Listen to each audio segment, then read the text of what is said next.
The August sun hung high over the mountain sky, pouring fire down on the red dust square of Red Valley. The ground was cracked and dry, hard as the lives clinging to this place. Weather-worn storefronts lined the street. Horses clattered their hooves. Wind swept grit across boots and wagon wheels, and the rhythm of the town dragged on, never once knowing true peace. A handful of cowboys leaned against hitching posts, boots crossed, spurs chiming with idle movement.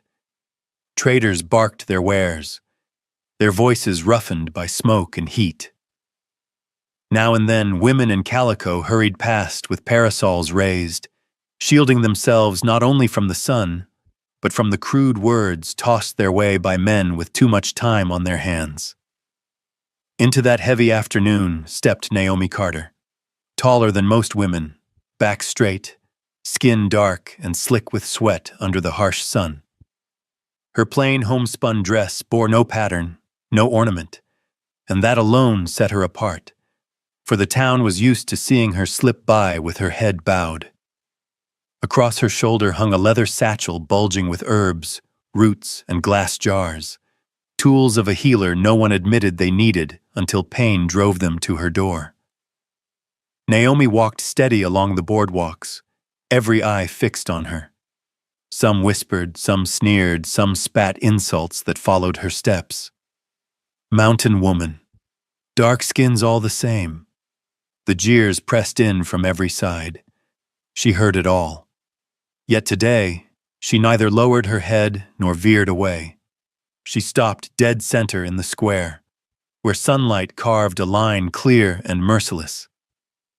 Lifting her chin, she let her gaze sweep over the men gathered there until it fixed on one. On the saloon steps sat a stranger. His coat bore the dust of the trail.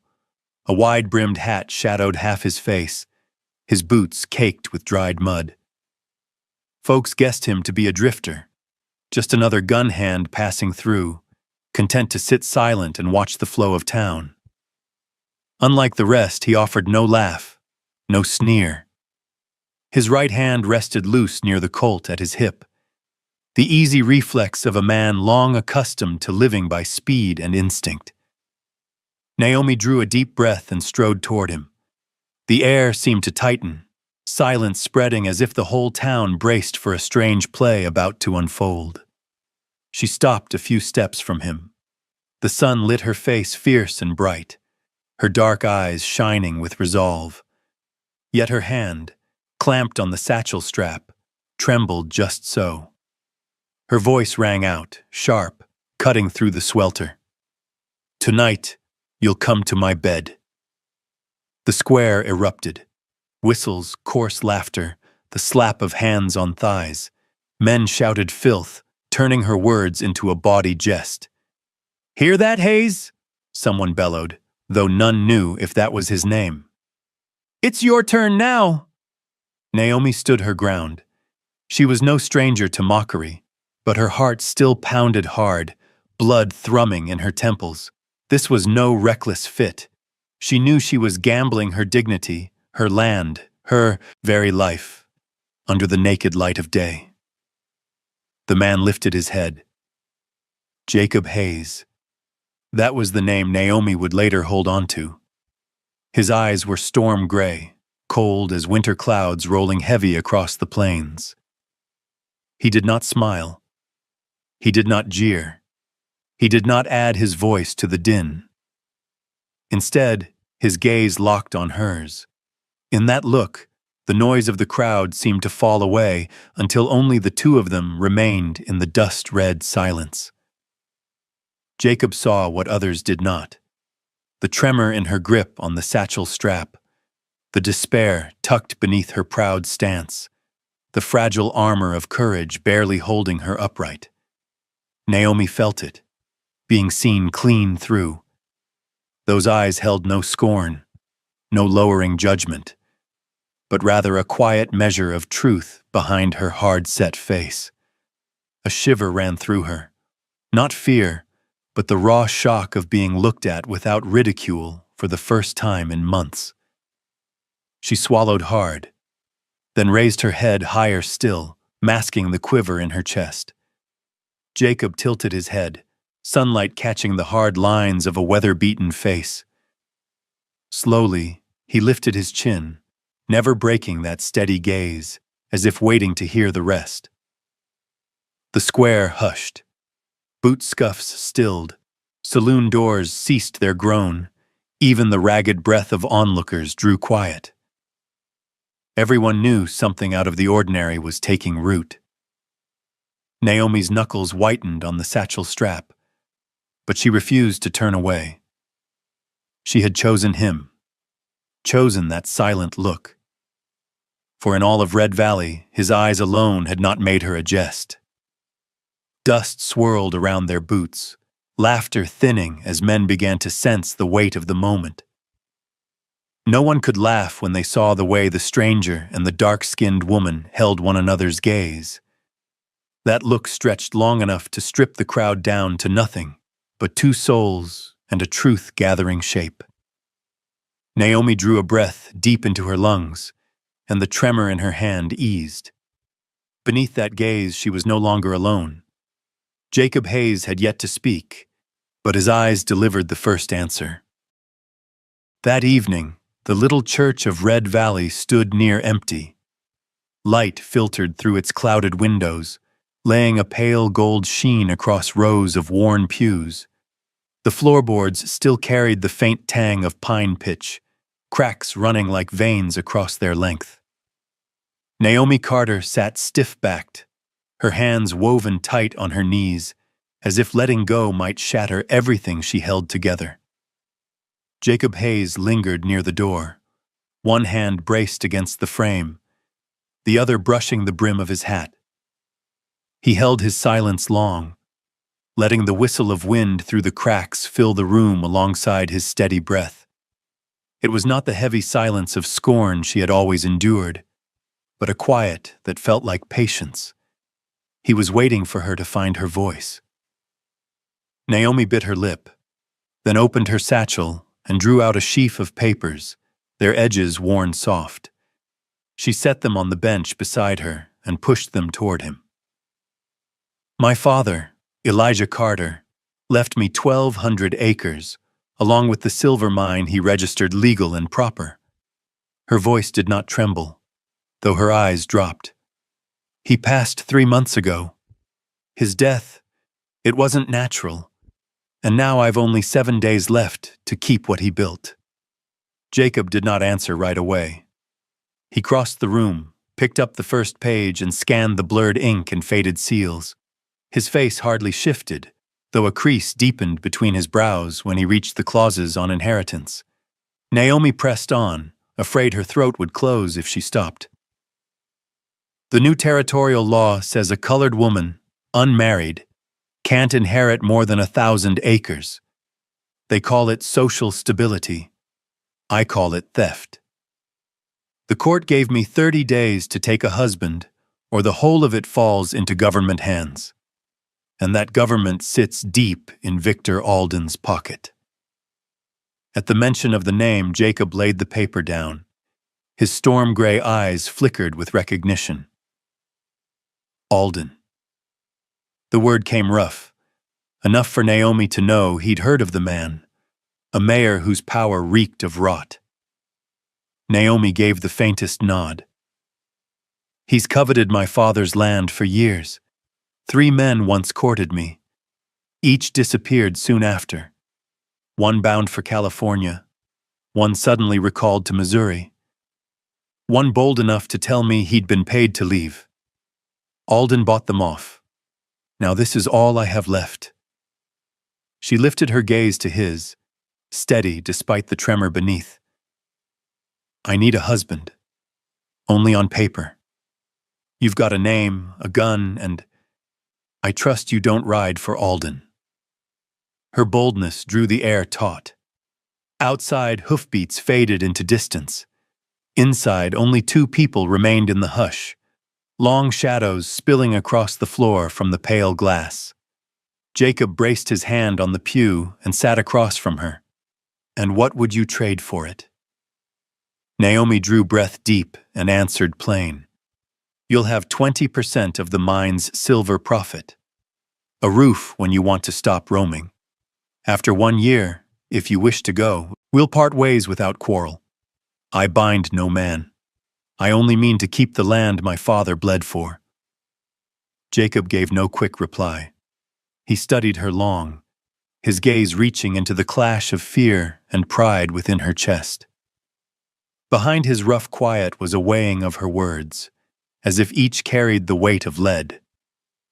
At last he set his hat aside, his scarred hand tracing the groove in the wood between them. 1 year, 20%. He gave a small nod. Sounds simple. Naomi's mouth lifted faintly, a weight slipping, though unease still lingered in her eyes. You'll agree? Jacob raised his gaze from the pew to her.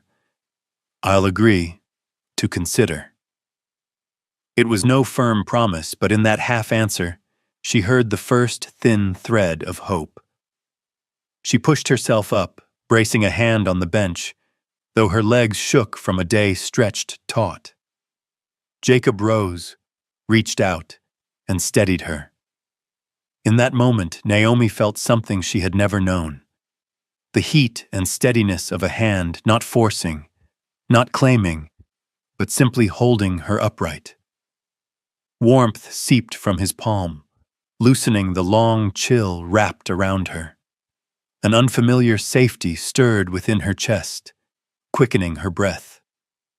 She looked up, catching his storm-gray eyes fixed upon her. They held no ridicule, no contempt, only a mountain's calm resolve. She let go of his hand slower than she meant to, reluctant to lose what she had just found. Jacob set his hat back in place and straightened. Then we best reckon our next step. Alden won't sit idle.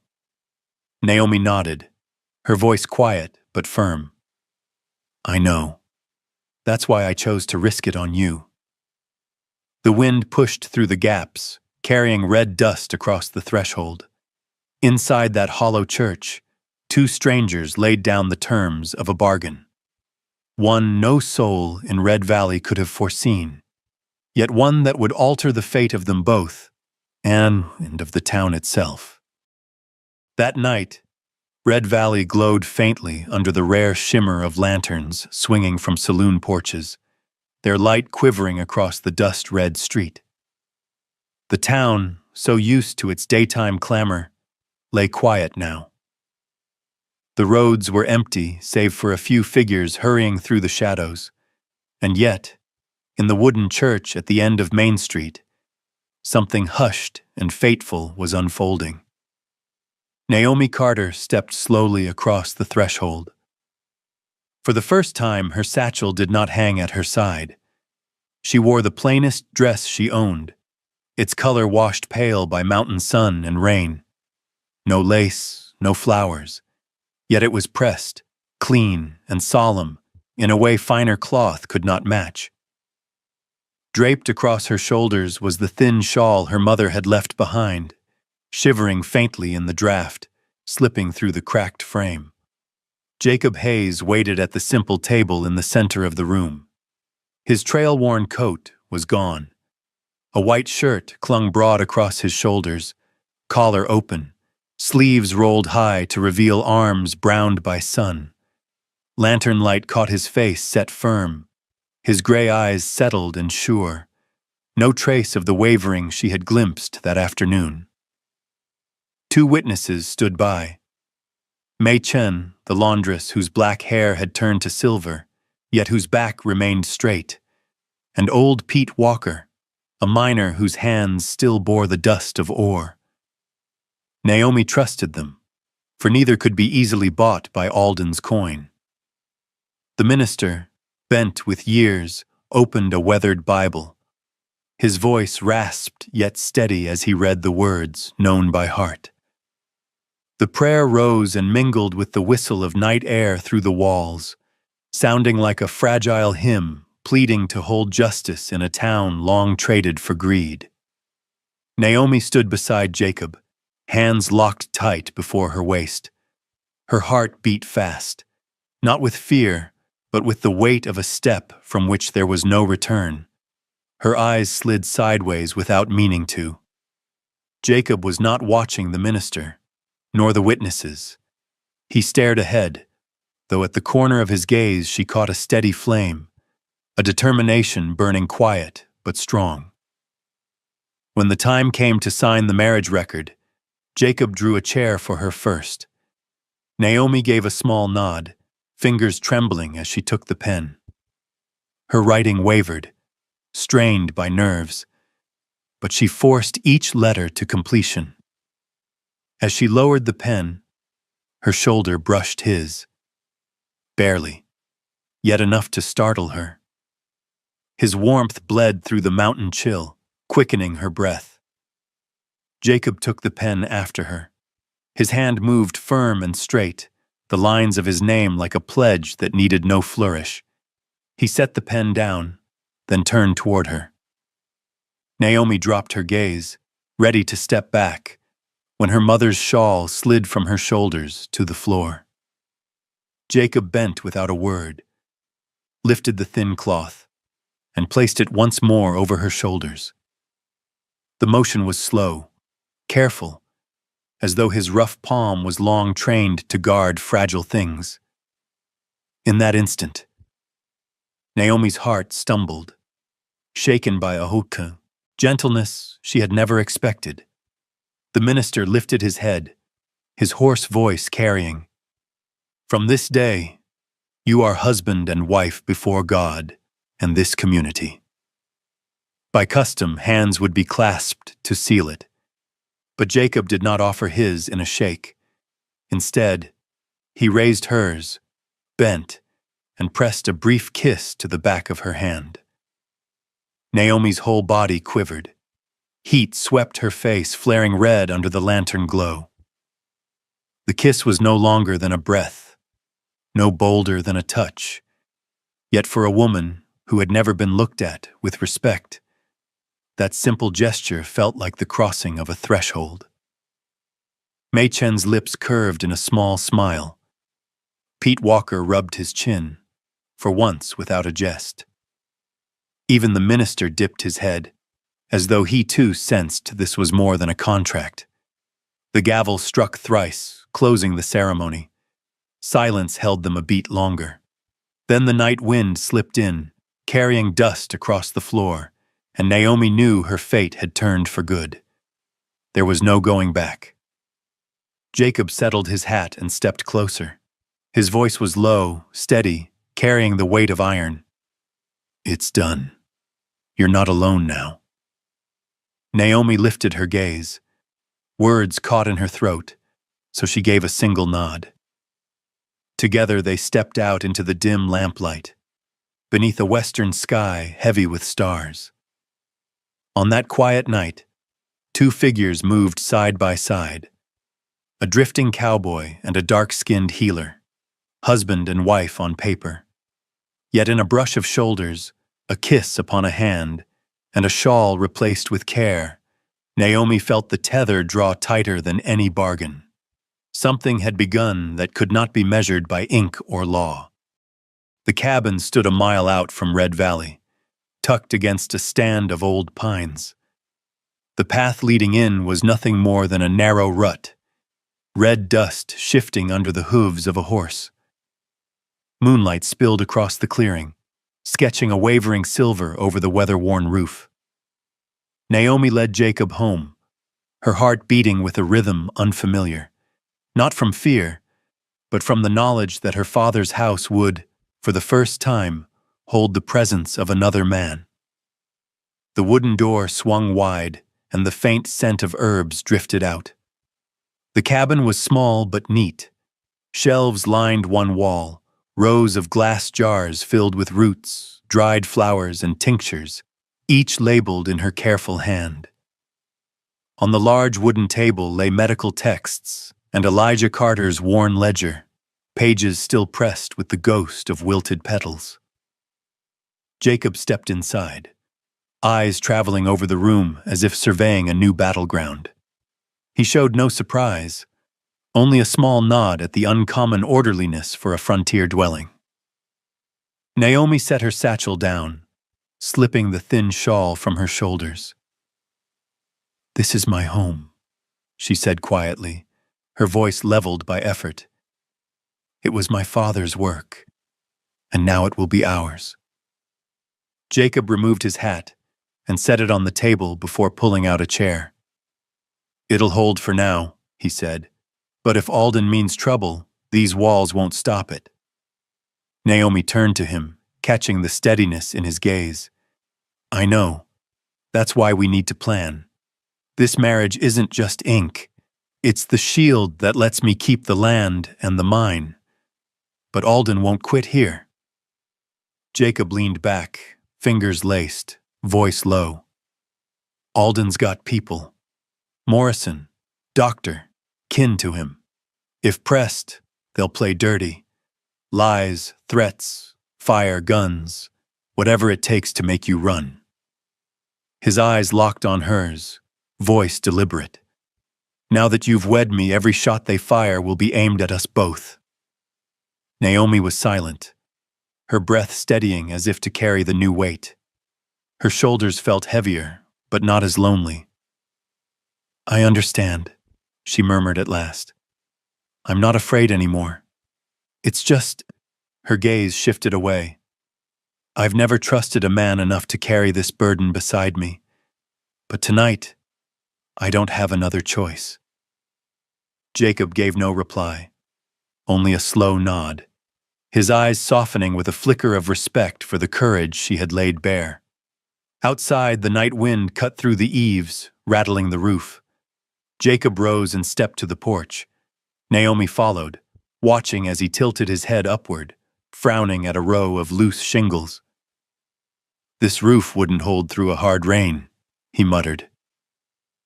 Without pause, he dragged a chair beneath, climbed up, and worked the planks back into place with the ease of a man long used to storms.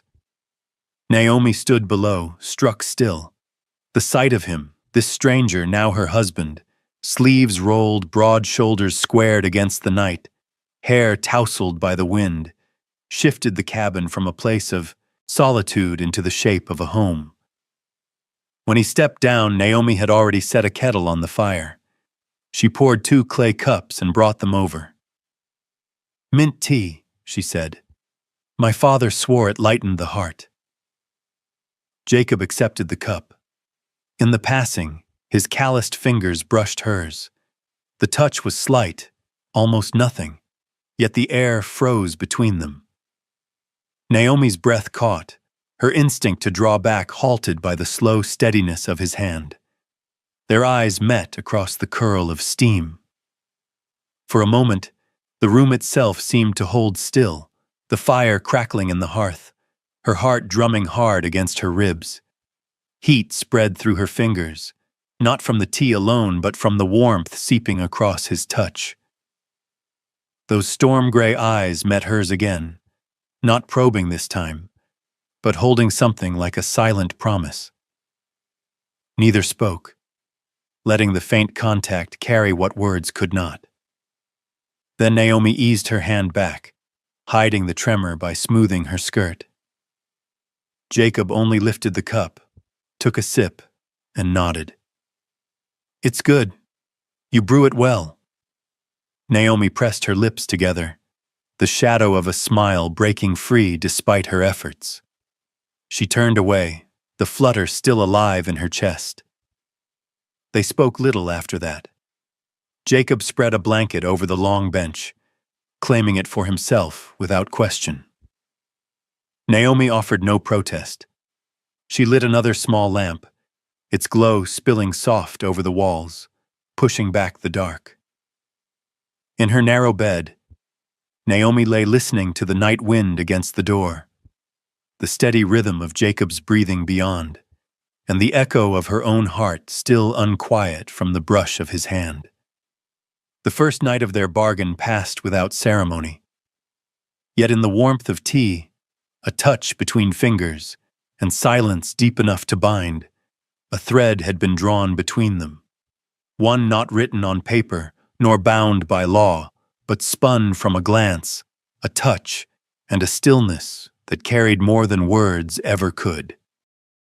Nights in Red Valley were quiet.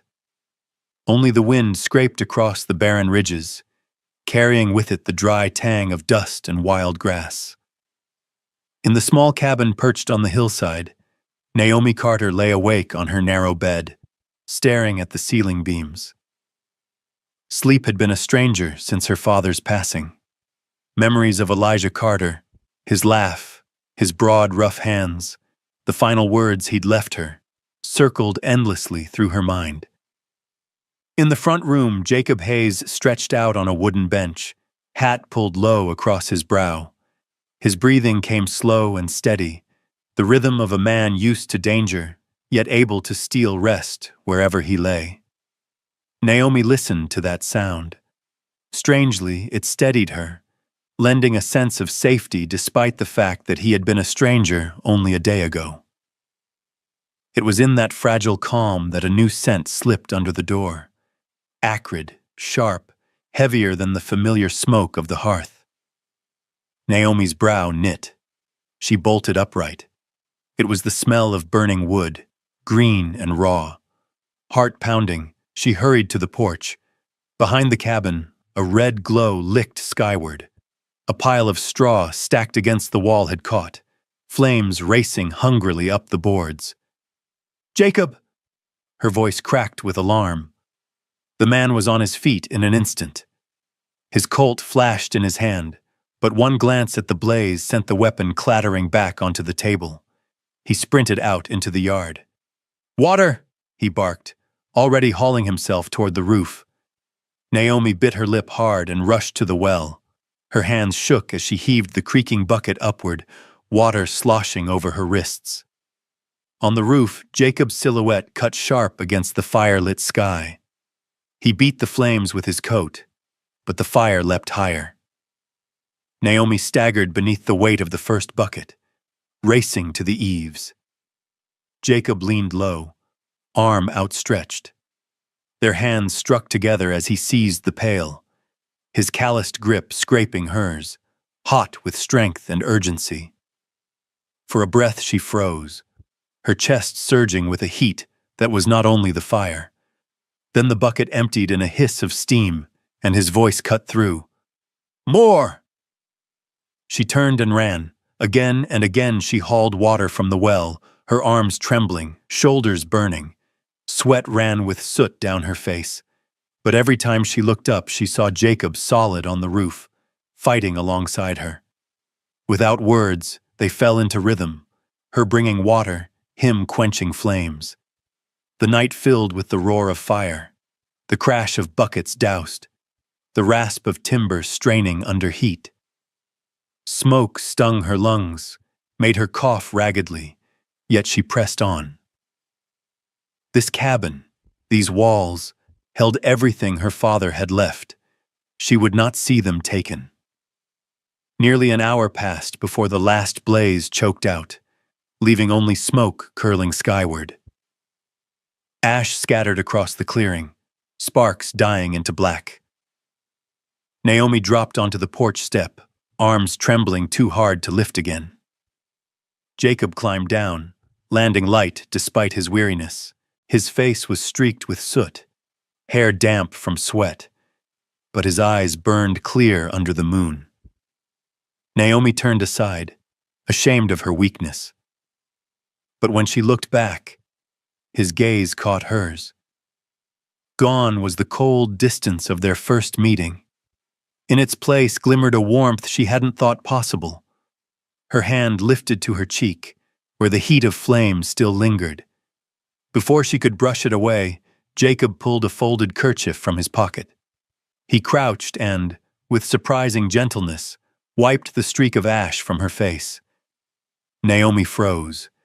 She had not known a man's hand to move so carefully, save for her father's long ago. Yet here was this new husband, bound to her by paper and circumstance, tending her as though she were something worth guarding. She drew a deep breath, letting the moonlight settle in his storm-gray eyes. For the first time, she glimpsed past the guarded shell he wore, not only the hardness forged by trail and battle, but a sliver of gentleness, faint yet undeniable. Neither spoke. The mountain wind howled, smoke hung heavy in the clearing, but on the porch 2 figures sat close, bound by silence deeper than words. His hand lingered against her cheek, her gaze locked to his, as if tied there by an unseen cord. Naomi wanted to thank him, but her throat closed tight. She had never felt so small, nor her heart so wild. Jacob said nothing, but his quiet carried weight, the kind of steady vow that promised this cabin, this land, and even she herself would not be easily taken. At last he drew back, folding the kerchief and slipping it away. Naomi exhaled, her pulse still racing. She turned her eyes to the smoldering embers, though her glance betrayed her, straying once more to him. Tonight, in the heart of smoke and danger, something had shifted. Jacob Hayes was no longer the stranger she had married for survival. To her, he had become part of the flame itself, not the fire that destroyed, but the fire that warmed, that lit hope in a dark place. And Naomi knew, from this night forward, their bargain had crossed a boundary into something neither law nor contract could contain. The fire was out, yet its shadow still lingered inside the cabin like a ghost. Naomi sat at the wooden table, hands clenched white in her lap. Every charred board outside, every drop of pine sap oozing from scorched timber, every breath of wind carrying the bitter scent of ash reminded her someone had tried to turn her home into cinders. Jacob Hayes stepped in from the porch, shoulders broad beneath a film of soot, his shirt damp with sweat.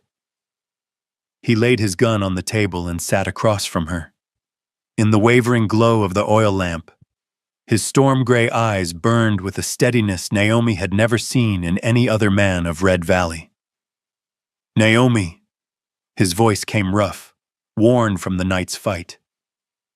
"When I took this marriage, it meant standing with you to the end. Not for the land, not for the silver, because I chose it." She lifted her gaze. The plain words pressed hard against her chest. For so long she had borne everything alone, the whispers, the cold stares, Alden's shadow schemes. She had never let anyone see the tremor inside her, but under his eyes, the shell of strength she wore began to crack.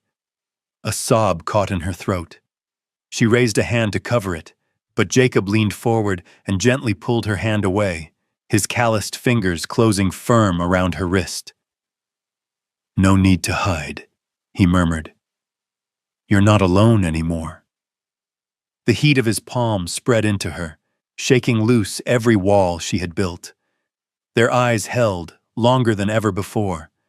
In those storm-gray depths, she found no pity, only equality. An unspoken vow that she was worth standing for, not because she was weak, but because she was deserving.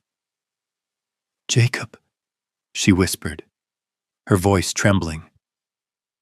His other hand came over hers, holding it fast, as though afraid she might slip away. "I'm here," he answered. The room hushed. Only the draft through the cracks, only the hammer of their hearts. Naomi felt her breath falling in step with his, closer with each moment. When he reached up to brush a damp strand of hair from her brow, she closed her eyes. His touch held no rush, no claim, only reverence, and it made her heart quake. Then his lips pressed lightly against her forehead, and the spark tore through her doubts. Naomi opened her eyes. Without words, she leaned toward him. The space between them vanished.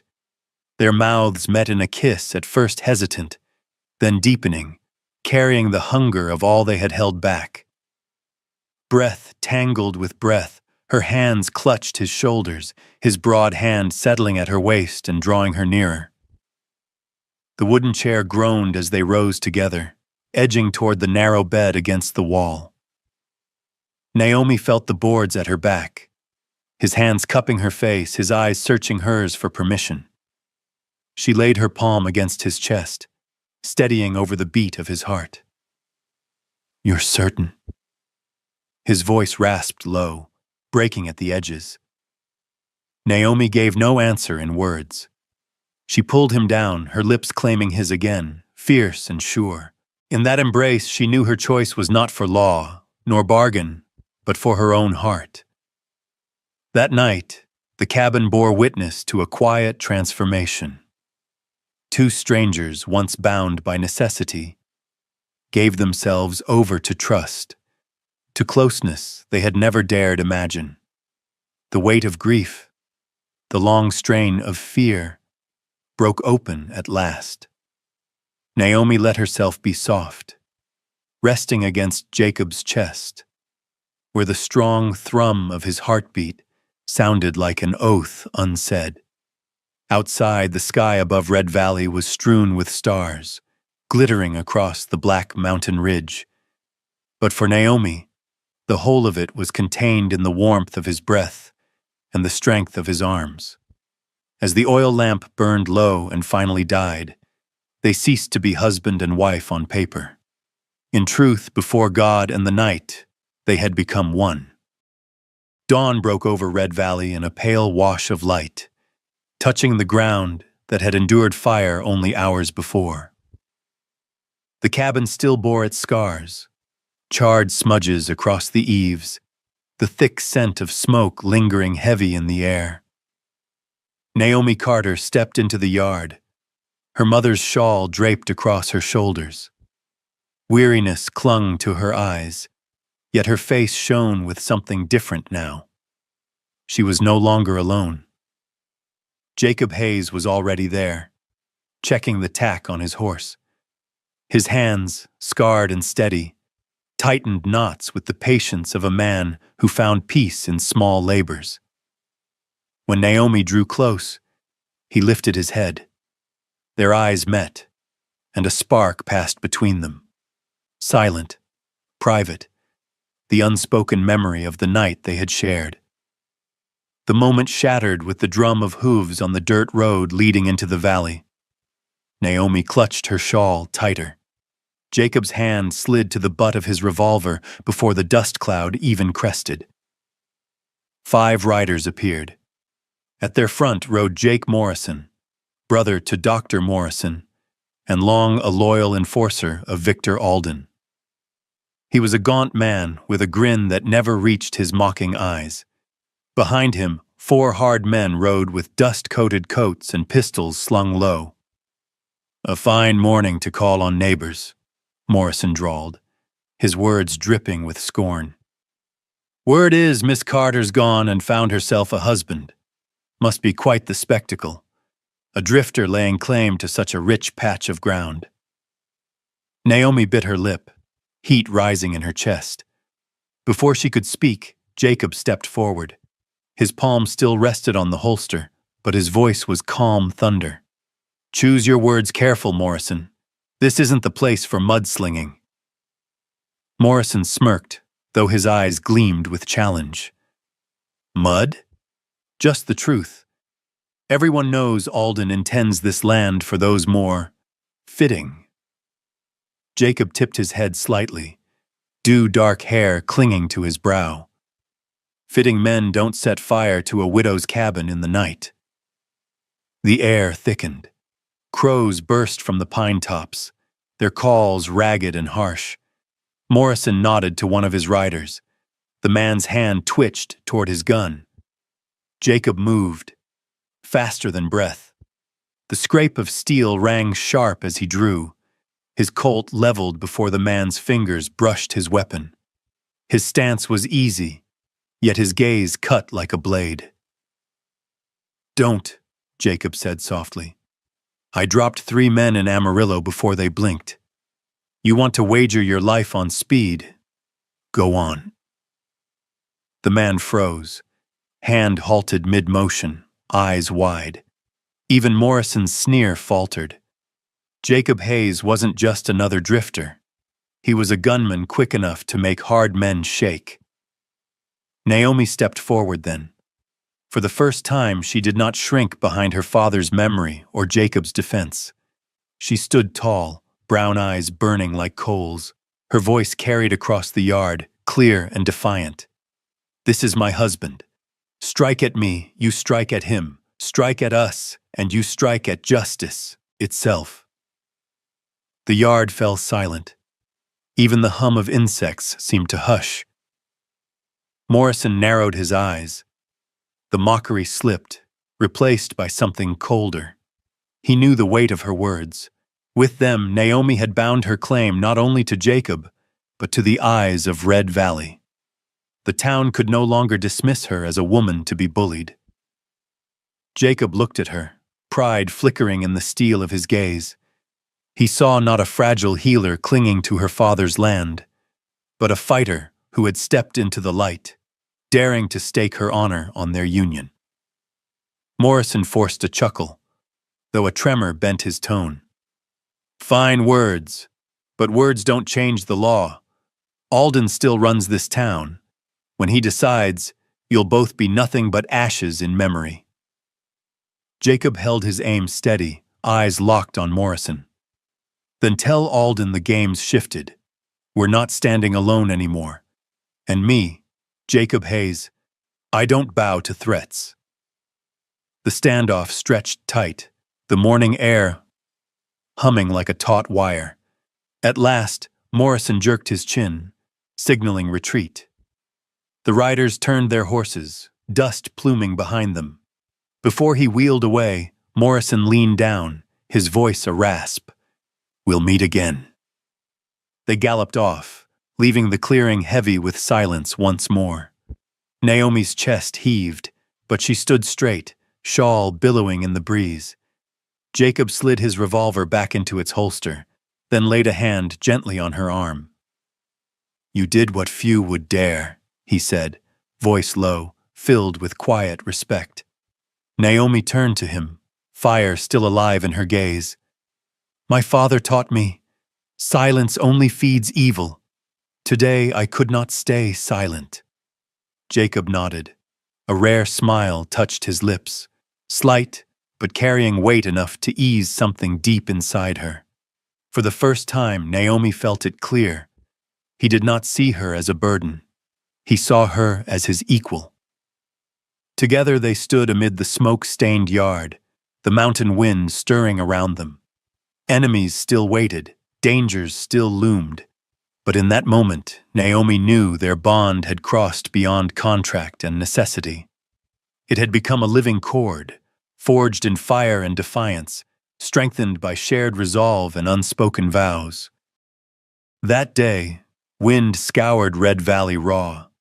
Dust from the silver mine hung thick in the air, forcing every passerby on the main street to cover their mouths. A knot of ragged miners huddled outside the saloon, whispering about a boy gasping for life in a shack near the pit. 12 years old, son of a laborer, struck down by mine fever, the cruel sickness born of too much stone dust. "Doc Morrison won't come," one muttered, shaking his head in weary disgust. "The boy's family's got no money. To Morrison, the poor ain't worth his time." Naomi Carter heard every word as she passed, her satchel in hand. To many she was still just the dark-skinned healer struggling to keep her father's land. But today, the weight of their stares shifted. She raised her chin, voice ringing clear. "Take me to him." A woman with tangled hair broke into tears and rushed to lead the way. Behind them, Jacob Hayes followed, his eyes storm-dark, one hand resting near his revolver. The townsfolk noticed. His tall frame moved like a shield fixed behind Naomi. The shack leaned crooked near the mine's edge. Inside, the boy lay half-conscious, cheeks flushed, breath rattling. His father sat helpless at the bedside, rough hands trembling. "Please," he begged, Don't let him die like his mama did." Naomi set down her satchel and pulled out jars of herbs, powders, and clean cloth. She motioned for the windows to be opened, then propped the boy upright with a pillow. "Boil water," she said. The woman ran to the hearth at once. Meanwhile, Naomi crushed mint leaves and willow bark, mixing them with honey. Her hands shook faintly, but her eyes never wavered. Jacob stood at the doorway, silent sentinel, watching sweat bead her brow, yet seeing no falter in her work. When the draft was ready, Naomi lifted the boy's head and coaxed sips between his lips. He whimpered but swallowed. The room hushed, listening to each labored breath soften little by little. An hour passed. Townsfolk gathered outside, peering through the doorway with anxious faces. Naomi wiped her forehead, eyes reddened, but she never ceased to check his pulse, his breath. Then the boy's eyelids fluttered, and light returned to his dim gaze. The house broke into sobs of relief. "He's through the worst of it," Naomi whispered hoarsely. The father collapsed at her feet, clutching her hand. "Miss Carter, you saved my boy. I owe you his life." From the doorway, cheers rose. Hands clapped, tears shone. Rough men and weary women saw Naomi not as an outsider, but as hope itself, standing where Morrison had refused. Murmurs rippled fast. She did what he would not. She's the one worth trusting. Naomi stepped outside, pale and trembling from the effort. She lifted her gaze and found Jacob waiting. He said nothing, only looked at her with eyes both fierce and gentle. It steadied her more than words could. When her knees threatened to give, Jacob's arm came around her shoulders, strong and certain. She let herself rest against him, eyes closing a moment. The crowd's cheers roared around them, but Jacob's low voice brushed her ear alone. "You're not alone anymore." Naomi shivered. She knew it was truth, not promise, proved already in fire, in smoke, and now in the faith of the people. She opened her eyes and saw the quiet pride in Jacob's gaze. No gesture could say more. He did not just guard her, he trusted her, enough to stand beside her in what lay ahead. Around them, the townsfolk shouted her name. "Carter! Carter!" The cry swelling along the red dust road until all of Red Valley could hear. Alden and his men still held the reins of power, but in that moment, the hearts of the people had chosen. In Jacob's arms, Naomi felt it deep. This fight was no longer hers alone. It had become the rising of a whole town, and she, with the man who had pledged himself in silence, would be the flame to lead them. The morning in Red Valley carried a strange hush. Instead of wagons and horses crowding the square, the townsfolk gathered at the old church, now refitted as a makeshift court. Word had spread quick as fire. Naomi Carter, the dark-skinned healer who had saved a miner's boy, was to stand trial on charges of witchcraft and deceit in medicine. On the raised platform sat Judge Theodore Carver, his face cut from stone, known for holding to law, yet bending under weight of power. Below, Mayor Victor Alden sat rigid, a thin smile on his lips. Morrison lingered at his side, eyes sharp with malice. Naomi entered in her plain dress, satchel clutched to her chest. Jacob Hayes walked at her shoulder, stride firm, gaze cutting through the murmur of the crowd. Half pity, half morbid curiosity filled the benches. The proceedings began. Alden rose first, his voice booming with false certainty. "Your Honor, we face a danger. This woman, Naomi Carter, uses charms and poisons, deceiving our miners into faith in sorcery instead of sound medicine. Her own father's death, I claim, was the result of her wicked arts." Gasps rolled through the hall. Naomi's grip on her satchel tightened, but her head did not bow. Her dark eyes flared with contempt at the lie. Witnesses were called. A trembling man swore he had seen Naomi muttering incantations while treating the sick. A woman spoke of strange gray powder Naomi had given, claiming it brought fever. The crowd shifted, unease whispering from bench to bench. Naomi stirred to rise, but Jacob's hand touched her shoulder, steadying her. He shook his head. "Wait," he breathed. She stilled, heart hammering. Then, just as the tide seemed lost, the church doors flung open. A gaunt man staggered in. His coat of a chemist faded thin, his eyes wild with torment. He fell to his knees in the aisle, voice cracked. I must confess. It was I who poisoned Elijah Carter." The room erupted.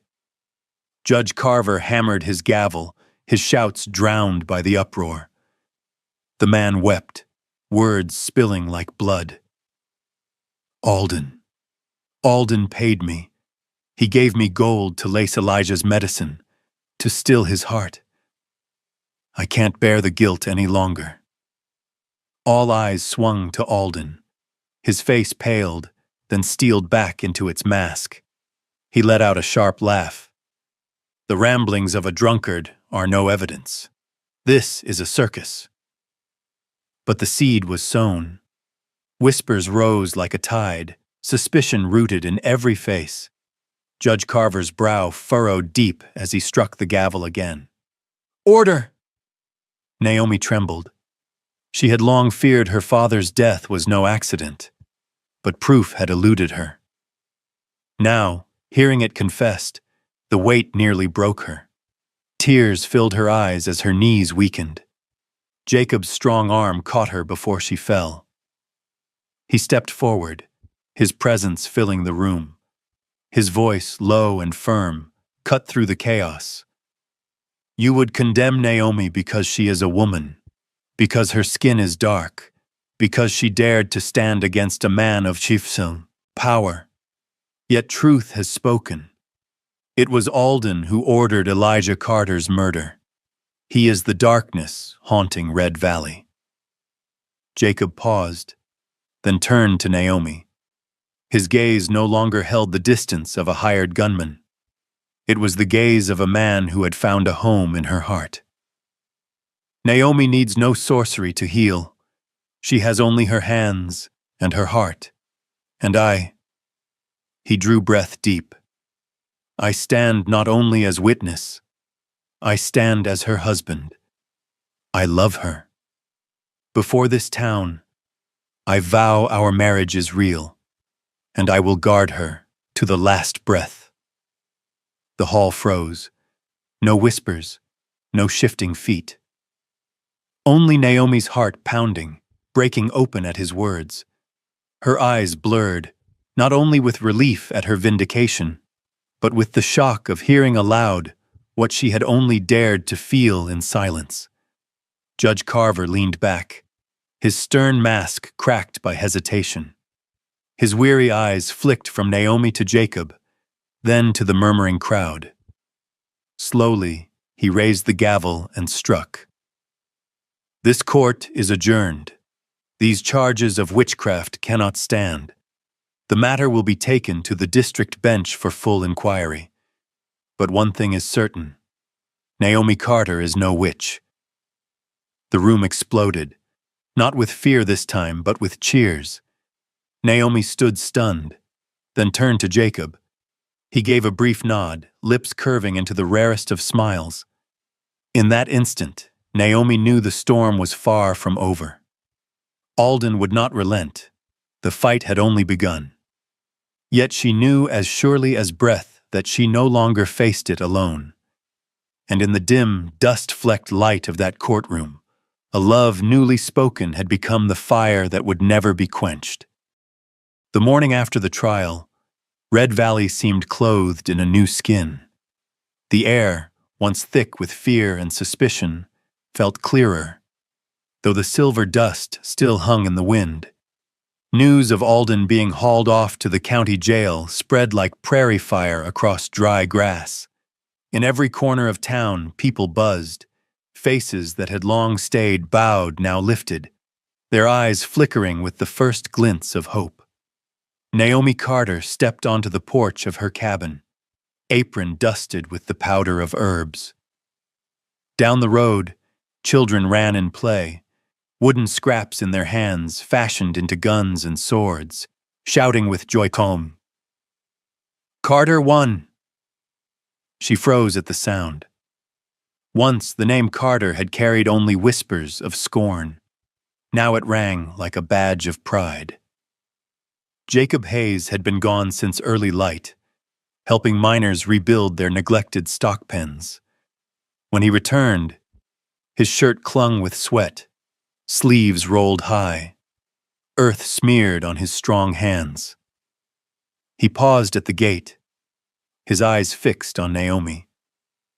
She caught that look, and her heart stumbled, just as it had the first time their hands brushed above the burning eaves. "The town needs a hand to lead it," Jacob said, voice low and steady. "And you've already begun." Naomi smiled faintly, shaking her head. "No, Jacob. Without you, I would have fallen long ago. The people don't just believe in me, they believe in us." In the days that followed, Red Valley shifted bit by bit. Miners no longer skulked in fear. They rebuilt fences, shared their meager food. Mothers came to the cabin for Naomi's remedies. Jacob guided men in the fields, showing how to bind ropes, mend roofs, work steady like he'd always belonged there. One afternoon, a group of townsfolk gathered in the square, speaking of reviving the fairground long abandoned. "We won't let Alden decide who we are," one man declared. Heads nodded, voices rising with resolve. Naomi listened, eyes wet with quiet tears. For the first time, Red Valley wasn't only resisting evil, it was choosing to live right. For Naomi and Jacob, the truest change arrived in a moment simple as breath. At dusk, when the prairie glowed crimson under the falling sun, Jacob came from the bunkhouse where he had slept since the first night. A weathered leather bag hung from his hand, his trail-worn coat slung at his side. Naomi stood on the porch as he neared. He stopped at the step, speaking slowly. "I think it's time." Her brow knit. "Time for what?" He lifted the bag, a half-smile tugging at his lips. "To move in. This cabin isn't yours alone anymore. It's our home." The words landed plain, yet they shook her to the bone. The cabin that had once borne only her loneliness would now hold more. A man's decision not to pass through, but to stay. Naomi turned aside, hiding the tears that slipped free. "The left room is yours," she whispered, her voice trembling. Jacob set the bag down and stepped onto the porch. His hand came to rest on her shoulder, warm, grounding. "No need for another room. I want to sit by the fire with you, hear the rain on the roof, wake with you when the first light breaks through that window." Naomi turned back, eyes bright with tears, but her smile gleamed like the sunrise itself. That night, in the cabin, Jacob hung his coat beside Naomi's worn shawl. A small thing, yet it meant more than vows spoken. It was proof that this place was theirs. Outside, Red Valley still trembled. Alden's men still prowled, storms yet to come. But within the glow of the hearth, Naomi leaned against Jacob's shoulder, his hand steady at her back. Together, they had built a fortress no enemy could breach with ease. The town had changed color not because Alden fell, but because two souls had risen. Naomi and Jacob showed the people a road not paved in fear, but lit with hope, trust, and a love tempered in fire, in tears, and in the smallest, truest touches. The night wind of Red Valley carried a sharp chill off the mountains, cutting across the dusty streets that had only just known peace again. Since Alden's arrest, the town had breathed easier, like a man freed from a long chokehold. Folks rebuilt the fairground. Children's laughter rang out in the square. But in the west, peace never lingered long. That evening, Naomi Carter was putting her shelves in order, the air inside the cabin rich with the mingled scents of herbs and peppermint tea. Jacob Hayes had just stoked the fire, its orange glow catching the hard planes of his face. They had grown accustomed to these quiet moments, short-lived but precious. Then came the crash. Shattering glass split the night. A stone tumbled across the floor, its scrap of paper still smoldering. Flames licked at the worn rug until Naomi smothered it with a blanket. Jacob was already on his feet, tearing for the door. Outside, a knot of men waited in the dark, more than a dozen, scarves over their faces, stones and clubs in hand. A gravel voice called out, thick with scorn. "Think you own this place now that Alden's gone? A colored woman don't deserve land my kin should have had." Naomi's heart thundered, but when she saw Jacob's hand fall steady on the butt of his gun as he strode into the yard, she followed. She would not hide. "You've already lost," Jacob said, his voice low, carrying like distant thunder. "Red Valley belongs to Alden no more. If you aim to spread fear, you'll have to walk through us first." A roar went up. Stones sailed. Jacob sidestepped with ease, his revolver out in less than a breath, black barrel gleaming in the lamplight. The mob faltered, no man willing to take the step that might be his last. Naomi came to stand at his side.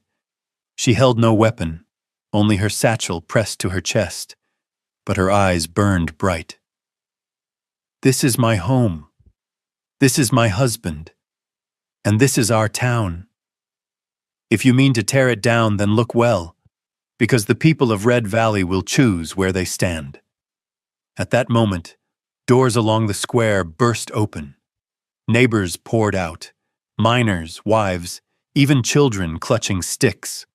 A mother lifted her shovel high. "We won't leave Miss Carter to fight alone." The intruders faltered, their shouting dimming as they measured the numbers against them. Jacob shifted his aim across the line of masked faces, his gaze cold as steel. "That's enough. Leave now before Red Valley clears its own streets." The standoff held tight, the air strung taut as a wire. Then, one by one, the men lowered their stones.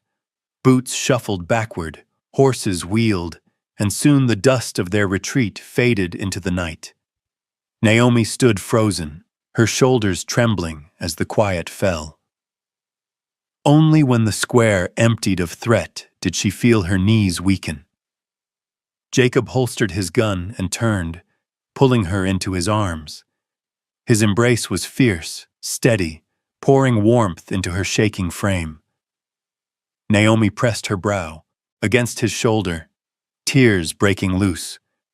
But this time she did not cry from loneliness. She cried because for the first time the town truly belonged to them, not only through love, but through the shared duty of defending it. Jacob's voice rumbled against her ear, rough but certain. "We stood tonight, and we'll keep standing, for you, for me, for all of us." The townsfolk around them fell silent. Then, slowly, applause rose, echoing into the starlit Red Valley sky. Naomi lifted her head, meeting Jacob's eyes. In them she saw not just a husband, but a partner bound to her and to the people. They had weathered another storm and knew more would follow. Yet from that embrace in the square, Naomi understood. Whatever tempests came, they would face them side by side. 6 months had passed since that stormy night in the square of Red Valley, and the town had remade itself in ways few would have dared dream. Houses once sagging on rotted beams now stood firm with new boards, their fresh red roofs blazing in the western sun.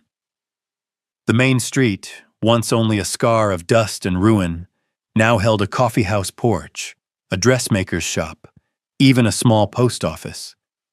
Naomi Carter, once branded the colored widow, had become a figure the people turned to. In a wooden room on the east side of the square, she kept a small clinic, her table lined with herbs, tinctures, and the worn medical journals her father had left behind. Children, miners, and weary mothers came not only for medicine but for her lessons: how to breathe easier in the dust of the mine, how to steep wild plants into healing teas. Folks called her the healer of Red Valley, and in the same breath, the one who leads with her heart. Beside it rose something Red Valley had never known: a schoolhouse, walls whitewashed, windows thrown wide to the morning breeze. The sound of children spelling out words filled the air. It was a work of the whole town, but all knew the first spark had come from Naomi and Jacob. They had urged that the abandoned granary be turned to learning.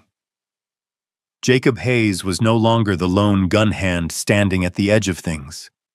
He had become a man the townsfolk trusted. Under his guidance, a transport cooperative took shape, wagon teams hauling goods, produce, and medicine through the passes, binding Red Valley to the outside world. "We can't let Red Valley die in the canyon," Jacob had said. Now his words carried weight in every wagon wheel that rolled. Naomi and Jacob never claimed the credit, yet the town knew whose shoulders had borne the first burden. For Naomi, the change was not in boards or rooftops, but in the eyes of the poor, once dulled with fear, now lit with hope. One evening, as the sun bled red over the mountains, Naomi walked back toward the cabin. Jacob was there on the porch steps, running a whetstone down a small knife. The dusk light turned his hair to copper fire, his gray eyes as steady and fathomless as the day she first saw them.